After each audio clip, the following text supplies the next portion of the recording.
এই দুনিয়ার পুরো জীবনটা এটা হচ্ছে লালসাময় একটা জীবন, লোভ, মরিচিকা, মায়াজাল। এই মায়াজালে আমরা আটকে আছি, ফলে মৃত্যুর কথা আমরা ভুলে গিয়েছি। পাগলের মতো ছুটছি, আরো টাকা লাগবে, আরো খ্যাতি লাগবে, আরো যশ লাগবে, আরো দাপট লাগবে। আমার এত টাকা দিয়ে কি হবে? এত সম্পদ দিয়ে কি হবে? এত ব্যস্ততা দিয়ে কি হবে তোমার? স্টপ, থামুন, অনেক হয়েছে। আন্না,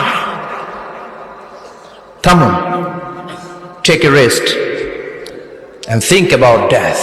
Think that you have to go back to your Lord. একটু বসেন না, একটু ভাবেন যে আমাকে চলে যেতে হবে, চলে যেতে হবে। এই কোলাহল, এই ব্যস্ততা, এগুলো থাকবে, থাকবো না আমি। সাইয়েদনা ওমর ফারুক বলেছেন, মুতু ক্বাবলা আন তামুতু, মরার আগে একবার মরো। হাসিবু ক্বাবলা আন তুহাসাবু আলাইকুম, তোমার হিসাব নেওয়ার আগে তুমি একবার নিজের হিসাবটা করো না। কাগজ বের করে একটু লিখো না কি কি ভালো কাজ করছিলা, যেগুলো দিয়ে নাজাতের ওসিলা হতে পারে।